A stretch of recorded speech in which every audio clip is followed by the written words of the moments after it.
open your mouth and talk to the Lord. Call upon him that you know more of him, more of Jesus in his word, more of his Christ-likeness, more of Jesus we will learn.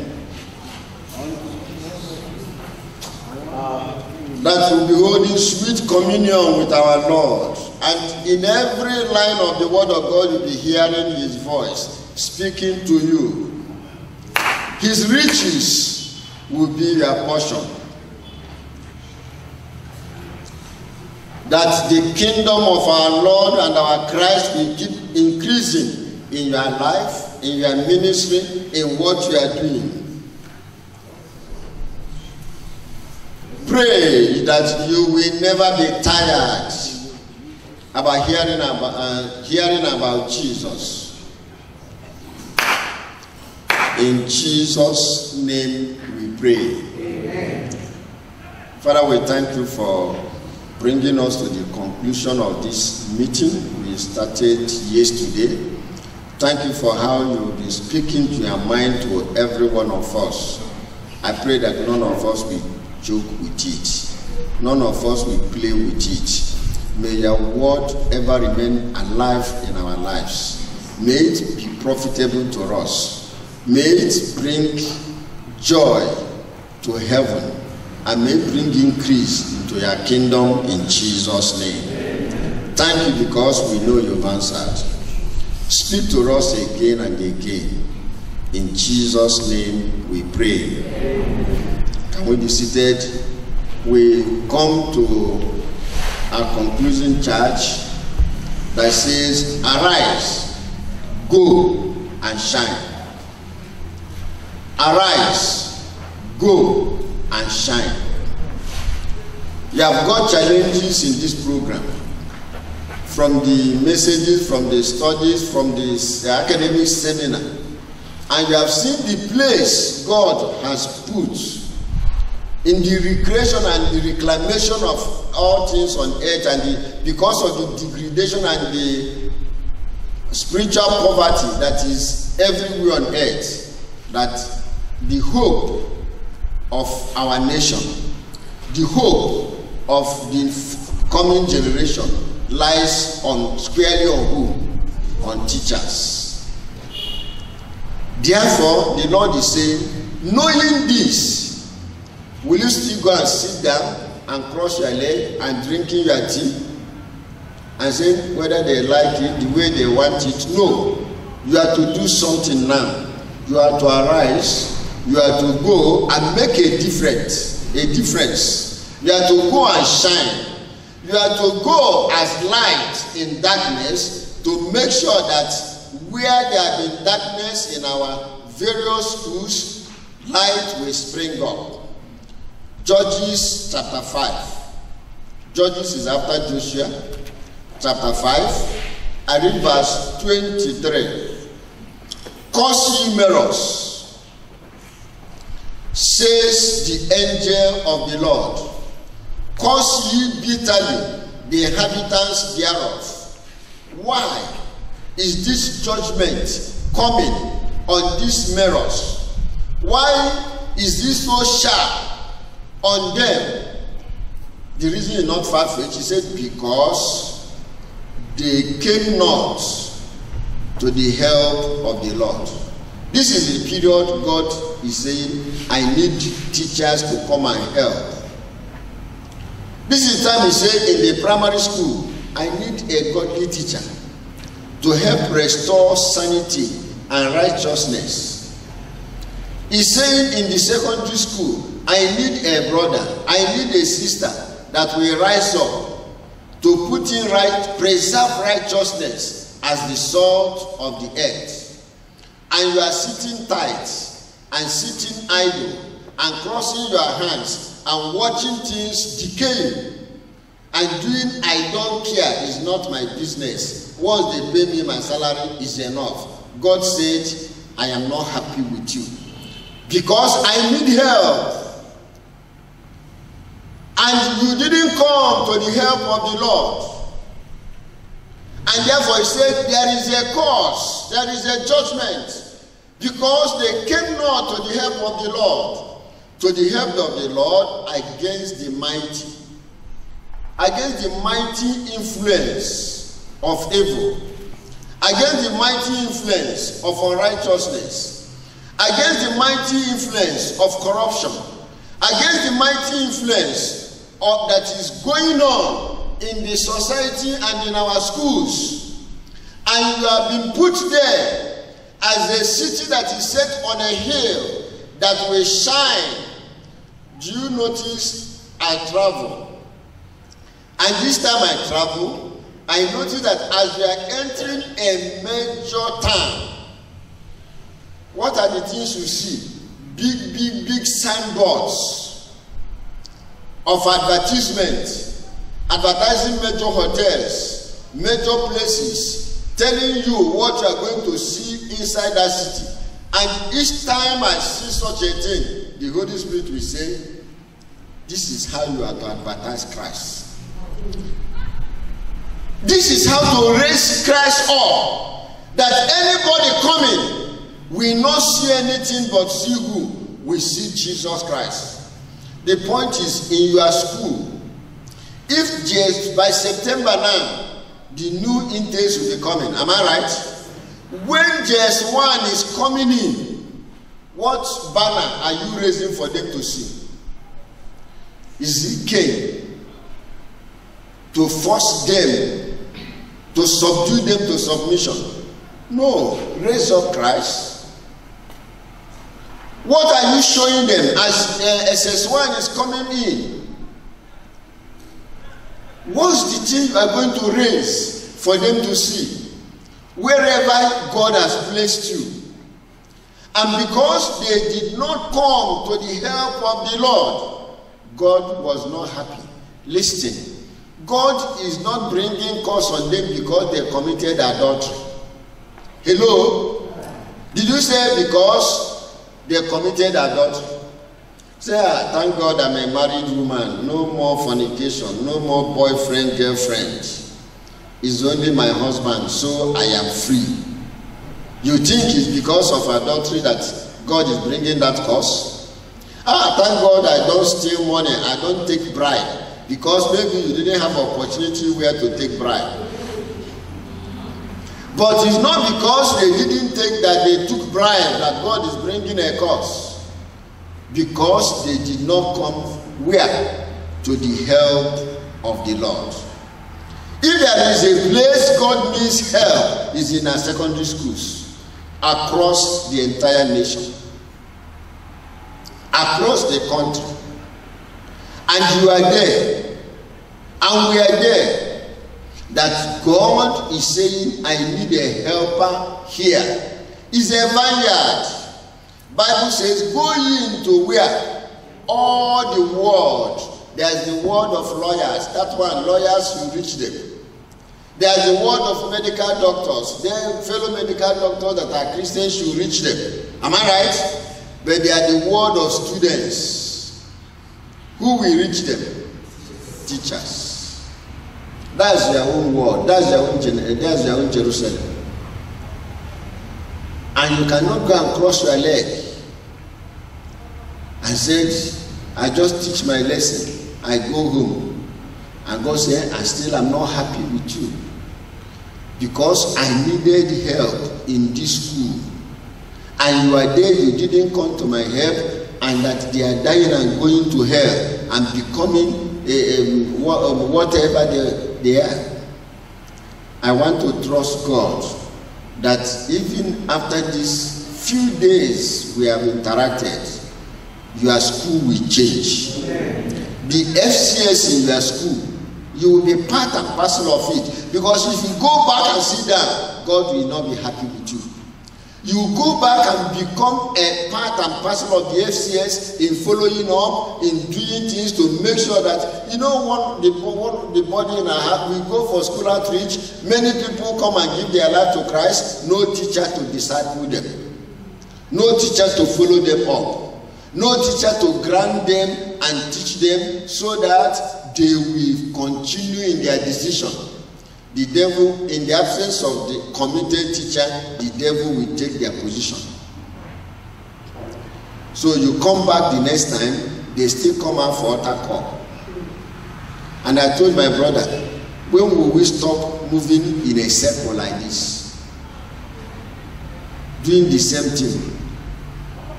Without a teacher to follow, to do this work. And that's the body that came about this teachers' conference. And that we are trusting God to raise hands that will come to the help of the Lord. That is why the charge is coming to you. Arise, you have sat down a lot. You have realized too much. You have wasted time for a long time. It's over. Get up. Go. Go. In your church, there are youths in your church. True of us? Answer me now.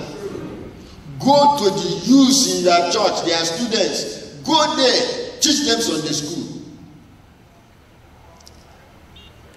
They are all busy learning how to dance a wheel and all this kind of dance.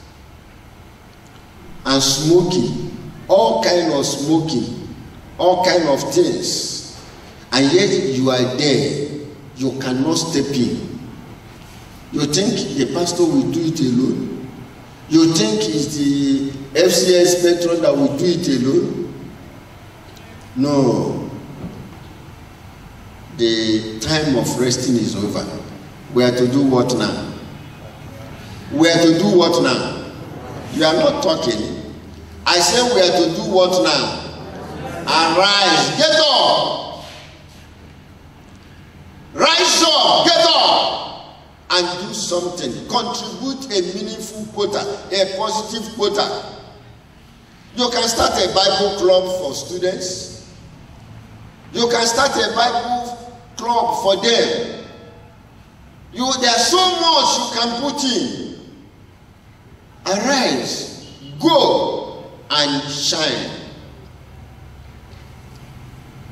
It's not the kind of men that will gather them together. Before you know, he impregnated A, he impregnated B, no, that's not what we are talking about. It's not the one that men that will gather them and be looking at their breast. No. Go and shine. That they will see your righteousness. They will see your life and they will become what?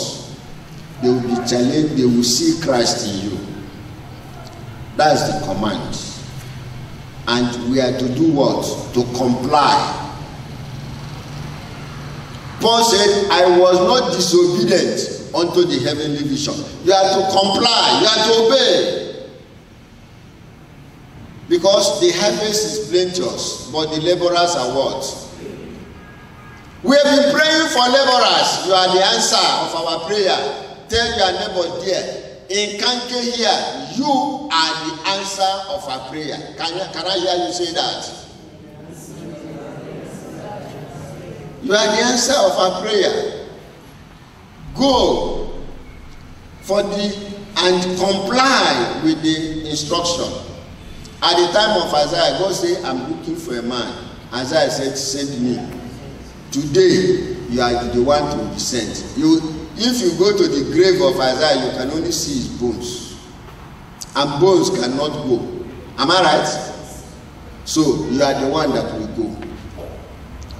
We are to comply. And if you fail to comply, there is consequence. There is what? Consequence. What is the consequence? Judges chapter 21, verse 5.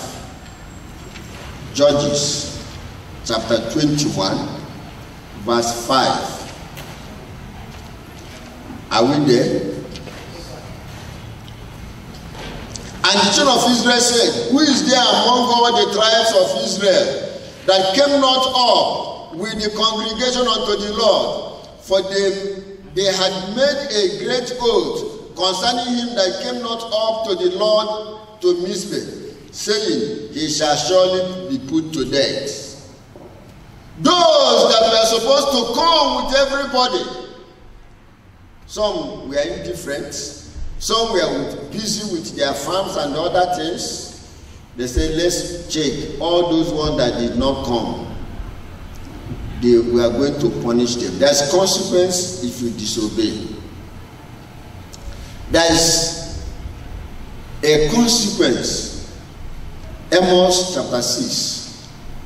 And that is why we must arise. Amos chapter 6. I read verse 1. Woe to them that are at ease in Zion. Is it blessed are those that are at ease in Zion? Woe to them that are at ease in Zion, that trust in the mountains of Samaria, which I named chief of the nations, to whom the house of Israel came. Those that are complacent. Those that say, no, even though I see the need, but I will not. I want to take my rest. I want to relax. Bible says there is a consequence. What is that consequence? Woe to them. I pray you will not get that woe in Jesus' name. Men that are at ease, hear my voice, you careless daughters. Give ear to my speech. Say, you have sat down enough. You have been indifferent about the spiritual life of the students in your school for a long time. It's time to do what? To rise up. I pray you will rise up. And when we obey, there will be compensation. That's compensation. The compensation is there. Does anybody have Message Bible? By chance? No Message Bible. Okay, read Message Psalm 126 verse 5 and 6. If you have the Message Bible, Psalm 126 verse 5 and 6. Please listen. Yes.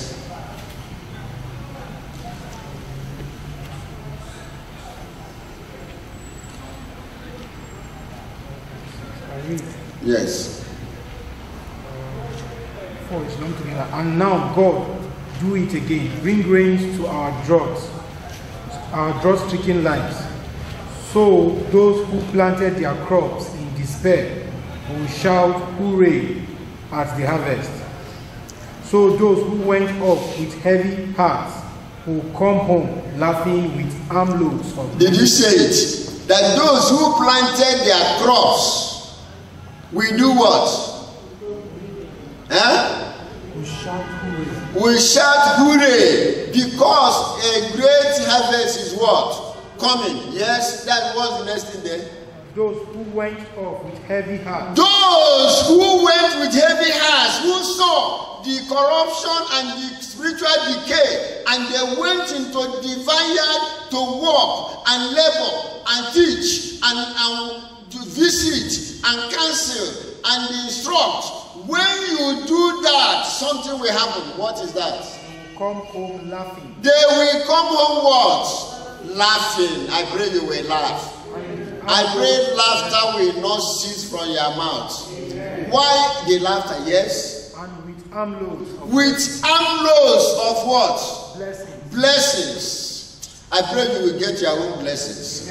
Armloads. Carry one here, carry one there, carry one there. There is compensation when we work for God. You will come back rejoicing. Shall we now rise up to pray and tell the Lord, I want to be part.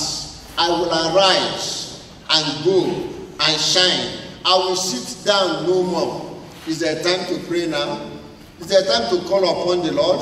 The command is already there. Rise up and build. Rise up to build. That's what Nehemiah told the people, and they rose up to build. And they complied. Paul said, I was not disobedient unto the heavenly vision. But I rose up and went into Damascus and began to teach them. And he complied.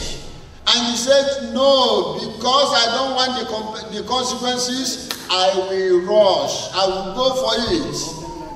I pray, call upon the Lord that he will help you, that he will sustain you. Come in here a sinner and go out here a sinner. Your coming will not want anything before God. Don't go out from this program without giving your life to Christ, without being born again. Sin is old-fashioned. Sin is no more reigning. Sin is no more the current lifestyle. Even native doctors are repenting and throwing away their idols and coming into Christ. Why should you remain in sin? I want you to make up your mind. Bye-bye to sin. Bye-bye to sin. And say, Jesus, come into my life. I accept you as my Lord and personal Savior. I will stay with you from now on until eternity. Father, thank you for all these people. Lord, I pray that nobody will go out here a sinner. Amen. I pray that the Holy Ghost will go after everyone here, that all you have taught us, we will put them into practice in Jesus' name. And this compensation we are reading from your word, it will be our portion. We will come in rejoicing with blessing. Armloads of blessing in the right and in the left. Thank you because we know you have answered.